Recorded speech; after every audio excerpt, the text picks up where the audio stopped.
Olá! Por um mundo onde a liberdade das pessoas seja considerado um bem inegociável e tudo seja feito para protegê-la, está começando mais um programa parlatório, aqui de Brasília, pela TV Pai Eterno.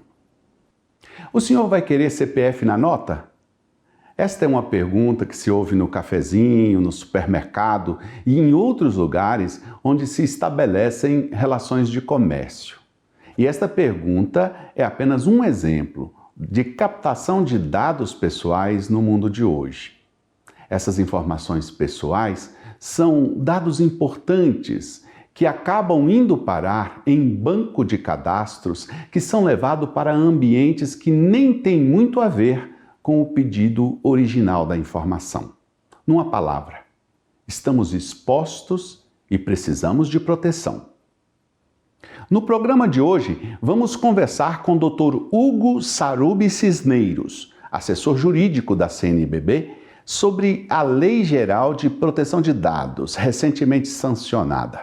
Essa lei se fundamenta em diversos valores, como o respeito à privacidade e à liberdade de expressão, protege a livre iniciativa, a livre concorrência, mas também garante a defesa do consumidor e dos direitos humanos de liberdade e dignidade das pessoas.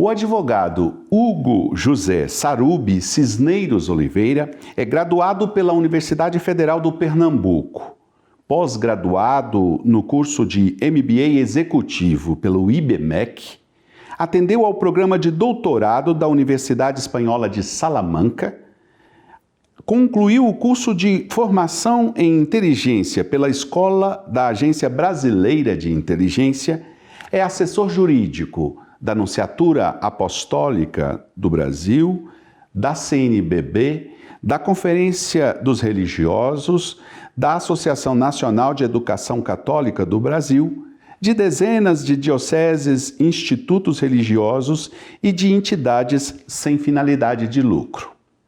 Ele, na companhia de outros juristas, também organizou um volume que tem como título O Marco Jurídico das Organizações Religiosas.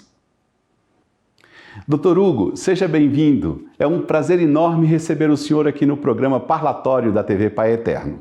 Padre Rafael, muito obrigado. Eu fico muito lisonjeado pela lembrança. Com muita alegria que tomo essa oportunidade para tratar de assuntos que imagino que sejam do interesse de quem nos acompanha. O senhor presta serviço à Igreja no Brasil de forma singular, uma vez que atua nas mais importantes entidades eclesiásticas do país. Eu começo pedindo do senhor uma impressão bem geral. Dr. Hugo, como a Igreja é tratada pela legislação brasileira? E mais, como a Igreja se comporta diante dessa legislação? Bem, perfeito. Já são quase 16 anos advogando em favor dessas entidades, né? A Conferência Episcopal, a CNBB, a CRB, a ANEC, a Associação Nacional de Educação Católica, para a própria Nunciatura Apostólica, né? E em relação à primeira parte da pergunta, o que eu posso falar é o seguinte, é que a legislação brasileira dá pouquíssima importância e protagonismo a essa espécie que são as organizações religiosas, não só no texto do Código Civil e legislação em geral, como também o próprio poder público parece ainda desconhecer bastante as características, as particularidades desses entes. Então, por um lado, existe um desconhecimento profundo, até da própria academia, da ciência jurídica em relação às organizações religiosas, e por outro lado, e aí é que parece ser até mais surpreendente, as próprias organizações religiosas não percebem que elas são distintas dos demais entes dessa sociedade civil. No Brasil dos nossos dias, a mídia maior, aquela que fala a maior parte da população, trata de assuntos complexos do ponto de vista jurídico, usando palavras que podem mais complicar do que ajudar no entendimento dos processos. Como é que o senhor vê essa espécie de popularização do mundo jurídico que ocorre hoje? Olha, eu nunca tive acesso a nenhuma pesquisa, mas eu me arrisco a dizer que talvez o Brasil seja o país onde temas como julgamentos da Suprema Corte, o que é inconstitucional deixa de ser, ou coisa do gênero, ocupe mais espaço em pautas ordinárias, digamos assim. Isso pode ter até um lado bom. Talvez isso nos ajude, né, no nosso exercício cívico de cada dia. Mas o fato é que, em razão do momento em que vivemos, que é o momento das redes sociais, etc., esse tipo de debate ele se torna muito raso, muito simplório, como algumas autoridades já admitem, torna-se refém da opinião pública, que, com todo respeito, não tem qualificação suficiente para emitir um juízo de valor equilibrado sobre isso. Então, eu vejo com uma certa preocupação, porque determinados assuntos não são necessariamente simpáticos, determinadas soluções não são necessariamente, não estão no gosto da opinião pública geral, mas precisam ser tomadas. E alguém precisa ter coragem de fazer isso. E se fizer, preocupado com linguagem, com simpatia ou elementos que não fazem parte do escopo mínimo que é um Estado de Direito, estamos numa situação bem complicada. A classe dos políticos é certamente a mais atingida pela avalanche de processos na justiça, mas a dos religiosos não está muito distante. O senhor acha que a população hoje está mais atenta ao que acontece nos ambientes do poder e da religião? Por que isso está acontecendo? Olha, é inegável que a igreja, ela tem sim protagonismo, tem protagonismo social, tem protagonismo político, sempre teve, continua tendo e continuará tendo.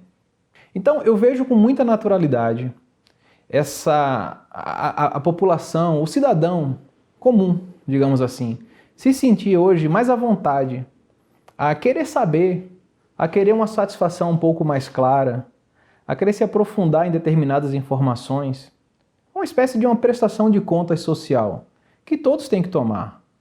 Então, mutatis mutandis, e sem fazer nenhuma espécie de comparação objetiva, mas apenas como uma ilustração, da mesma forma que talvez durante anos e anos e anos, os políticos andaram para cima e para baixo nesse país em aviões da frota da Força Aérea, sem dar nenhum tipo de satisfação para ninguém, sem dizer para onde ia, quanto gastou, quantas vezes o fez, e agora há uma pressão legítima do povo para que essa informação chegue ao principal interessado, que é o cidadão.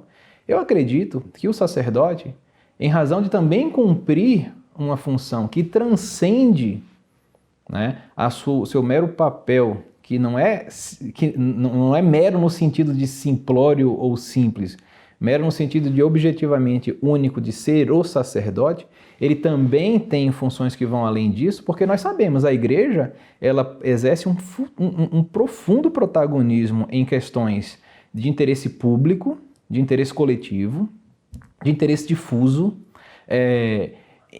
e é um ator fundamental na promoção de políticas públicas. Doutor Hugo, eu gostaria que o senhor comentasse uma situação fácil de ser verificada na realidade brasileira.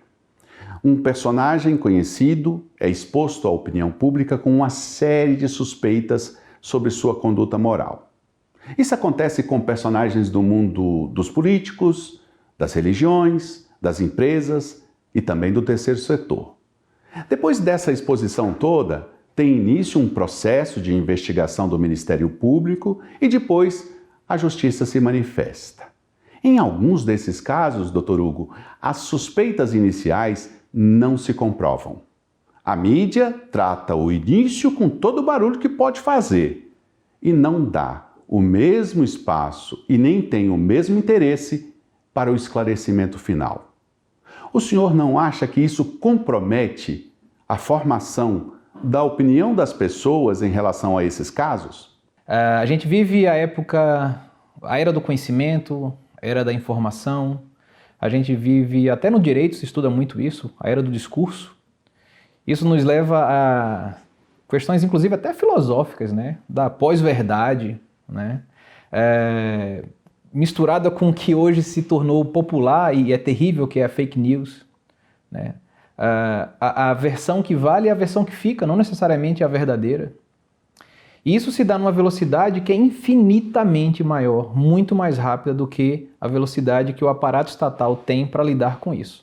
Então, por trás da pergunta que o senhor me faz, existe aí uma corrida injusta entre a fake news ou as fake news numa rede social e um processo judicial com toda a liturgia que precisa existir. E imagens são efetivamente destruídas. Eu lembro que há anos, quando nós tínhamos que falar em uma situação de alguém que teve a sua imagem injustamente destruída, que nunca mais conseguiu reconstruir, nós tínhamos um exemplo que todo mundo dava. Era a escola lá de São Paulo, daquele casal que foi acusado. Hoje, se você perguntar a qualquer pessoa, cada um vai ter uns 3, 4 exemplos para dar. Isso no mundo político, sim, mas também no mundo da igreja isso também acontece, né? Então, assim, é algo muito difícil. Solução para isso, tangível não há, né? A gente precisa ainda se acostumar a isso. Agora, temos sim a responsabilidade.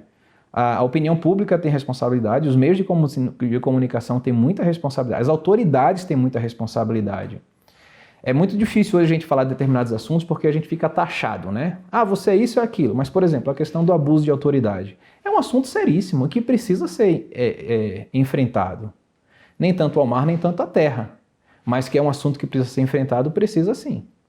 Outro assunto que o senhor conhece bem de perto, Dr. Hugo, e que eu gostaria de pedir que nos desse alguma informação geral, é o acordo do Brasil e a Santa Sé. Esse acordo dá que tipo de orientação para a Igreja e os católicos do nosso país? Bem, o Acordo do Brasil-Santa Sé é um acordo internacional, um tratado internacional. Há uma certa discussão sobre qual exata categoria a qual ele pertenceria, mas é uma convenção internacional nos termos da Constituição Federal, celebrado entre dois entes com personalidade jurídica internacional, a Santa Sé e a República Federativa do Brasil.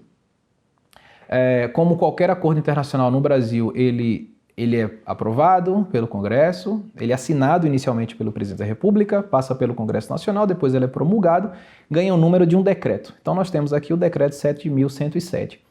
Eu diria que o Acordo do Brasil-Santa Sé ele é uma compilação basicamente de 3 coisas.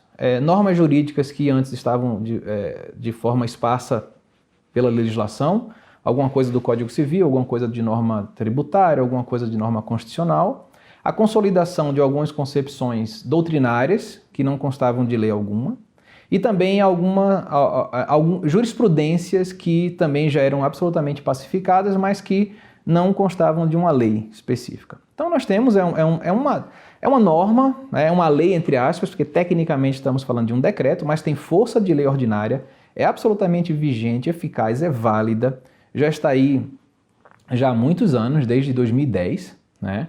E eu entendo que ele é um instrumento em relação ao qual nós temos obrigação de saber não só que ele existe, mas o que é que ele diz. São apenas 20 artigos, não estamos falando aqui de um diploma muito longo, mas ele consolida coisas muito importantes, desde algo até mais geral, como o direito que a igreja tem, em todas as suas frentes, de exercer a sua missão apostólica.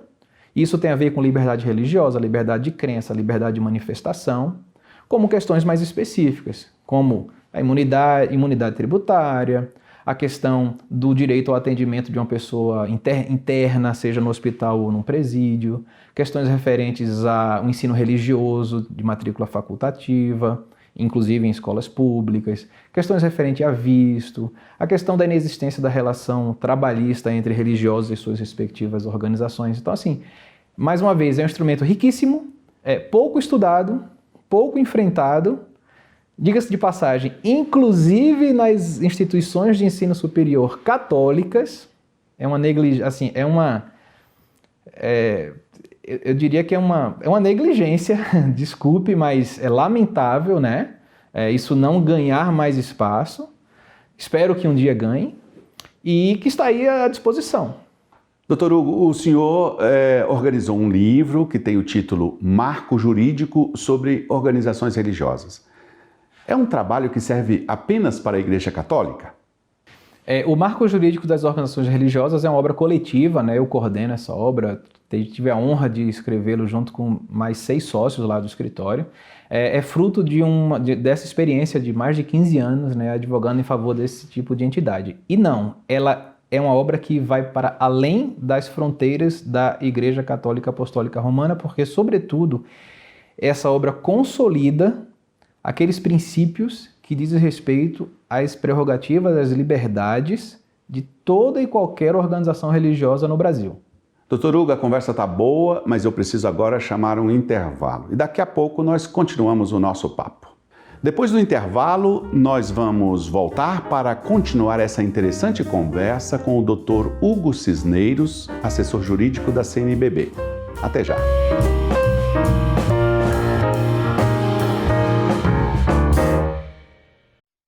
O que você faria por amor? Faria promessas? Abriria mão de si mesmo? Vamos falar sobre prova de amor, de alguém que por amor foi condenado e crucificado, morto e sepultado, mas que venceu a morte e ressuscitou, subiu aos céus e está sentado à direita de Deus Pai. Retribua o amor de quem doou a própria vida por você.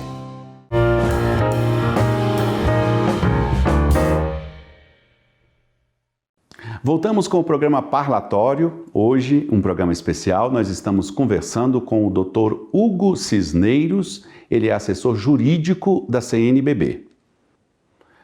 Dr. Hugo, nós prometemos no início do programa que iríamos conversar com o senhor sobre um assunto que deverá atingir toda a sociedade, mas que chama atenção particularmente de instituições que lidam com os dados das pessoas. Eu começo perguntando: a nova lei sobre esse assunto era necessária? Será fácil entender essa lei e obedecê-la? Essa pergunta é fundamental. Ela tem como objeto, né, a Lei Geral de Proteção de Dados Pessoais, há uma sigla que se popularizou, LGPD, mas ele para no D de dado, mas existiria uma outra letra, que era P de pessoais. E por que tem que se chamar atenção nisso? Porque essa é a grande preocupação da legislação, dessa norma. Primeiro, dizer que essa é uma norma que ela não vem de maneira casuística, ela é fruto de uma pressão internacional, um movimento que já conta com mais de uma década, começa na Europa, ganha espaço no hemisfério norte como um todo, enfim, América do Norte especificamente, e chega a países mais periféricos como o Brasil, por meio, como disse, de uma pressão no sentido de dizer o seguinte: ou esses países também passavam a adotar a sua própria legislação de proteção para dados pessoais, ou eles passariam a começar a ser escanteados de determinados protocolos, determinadas convenções, determinados fóruns internacionais. Ela era uma lei necessária, sim. Desde exemplos bem simplórios, a gente pode enxergar para justificar essa necessidade, como por exemplo, você entrar numa agência de turismo, entregar o seu nome para comprar uma passagem aérea e por uma coincidência misteriosa, poucas horas depois existe uma casa de câmbio ligando para você querendo vender dólar ou euro. Quer dizer, é óbvio que o seu nome foi vendido por aquela agência de turismo para aquela casa de câmbio para que ela tentasse de fazer uma venda. Esse é um exemplo que eu diria assim, talvez seja no máximo algo muito chato, mas existem outros exemplos que são coisas terríveis, né? E me custa imaginar uma organização que não tem acesso a um dado pessoal de alguém. Porque de uma escola que tem os dados do pai, da mãe, do responsável financeiro e da própria criança, passando por qualquer outra instituição, que por qualquer outra razão também tem acesso a esses dados, essa lei se aplica. Aliás, essa lei se aplica não só em relação aos terceiros com quem você lida, aos próprios colaboradores daquela organização, essa lei tem aplicabilidade. Dom Joel Portela, secretário-geral da CNBB, disse que essa lei, ao proteger os dados, protege as pessoas que estão por trás dos dados. Essa é uma consideração bastante séria. O senhor acha que estávamos sem proteção devida nesses tempos de muita exposição? Eu concordo plenamente com o Dom Joel. E para dizer isso, a gente também precisa lembrar de um princípio, que é um princípio, por incrível que pareça, novo, né, que essa lei traz, que é a ideia de que os dados pertencem ao titular, ou seja, aquela pessoa aos quais os dados dizem respeito. Isso parece óbvio, mas durante muito tempo a ideia que se tinha era justamente uma ideia contrária. No momento em que eu passo os meus dados para alguém, vamos dar um exemplo talvez mais próximo aqui da nossa própria realidade de igreja. No momento em que eu inscrevo meu filho na catequese, passo lá para a catequista o nome da criança, a foto, o endereço, o nome do pai e da mãe, eu passei os dados, agora os dados são dela. Jamais. Os dados serão sempre do titular. E é justamente por isso que eu concordo com o Dom Joel, que ele disse que, no final das contas, quem está sendo protegido de fato é o titular do dado. A proteção se dá via o dado, mas a proteção é dada ao cidadão, ao titular daquele dado qualquer. E sim, por diversas razões, motivadas por diversos fatores, como eu já falei, fatores comerciais, mas muito em razão de uma questão cultural, já estávamos chegando num estágio de caos absoluto, onde basicamente a ideia que se começava a construir era que tudo é possível, não havia limite para absolutamente nada. Com uma imagem captada de alguém eu posso fazer qualquer coisa, porque a imagem foi captada. Com o nome de alguém eu posso dar qualquer espécie de destino, e essa pessoa não tem como se proteger. Então agora com essa concepção, que é uma concepção, repito, ela é principiológica, né? Que é, esse dado pertence a alguém, e esse alguém é o titular soberano sobre ele, que eventualmente cedeu para um terceiro, mas cedeu para uma finalidade específica, e que a qualquer momento pode dizer, não, eu não quero mais que você use meus dados, me devolva, ou pare de utilizá-lo, ou até mesmo elimine esses dados meus que você tem. Isso muda por completo a lógica. Doutor Hugo, eu preciso perguntar uma coisa muito importante para o senhor. Por que é que o senhor torce para o Náutico de Recife com tanto fervor? Olha, o Náutico é uma paixão misteriosa, viu? Eu sou de Recife, nascido e criado lá, a minha família inteira é alvirrubra, estamos agora ali na Série B de bola, os áureos e gloriosos tempos da Série A já estão no passado, mas um dia a gente volta, né? É uma paixão inexplicável, mas ela é muito forte sim, é verdadeira e ela é eterna. Inclusive, o mais difícil, morando em Brasília há mais de 20 anos, consegui transmitir isso para os meus filhos, né? Que acho que são os únicos na sua escola que torcem pelo Náutico, mas estamos ali, firmes e fortes, resistência. Certo. Nossa conversa está chegando ao fim e aqui a gente sempre pede aos nossos convidados um comentário sobre uma citação. Nós escolhemos para o senhor uma palavra enigmática de Benjamin Disraeli, um político e escritor britânico que viveu no século XIX. Ele disse, abre aspas, quando os homens são puros, as leis são desnecessárias. Quando são corruptos, as leis são inúteis. Fecha aspas. Pois a frase é muito provocativa, realmente. Eu acredito que a gente precisa de um código de convivência. O Estado, em última instância, é a forma, até agora, mais sofisticada que existe de fazer com que interesses distintos possam minimamente coexistir. E nesse Estado, nessa sociedade, teremos homens puros, corruptos, pessoas com mais ou menos ganância, pessoas mais ou menos informadas, pessoas mais frágeis, outras menos frágeis, pessoas muito ricas, pessoas muito miseráveis. E as leis, elas vêm para tudo isso. Elas vêm para estabelecer algum tipo de equilíbrio. E elas são absolutamente necessárias. Existem algumas falácias, como a tal, na minha opinião, a tal falácia do Estado mínimo a qualquer custo. Isso é uma grande bobagem, né? Nem os estados que são apontados como mínimos o são. Muito pelo contrário, são muitas vezes os mais fortes de todos.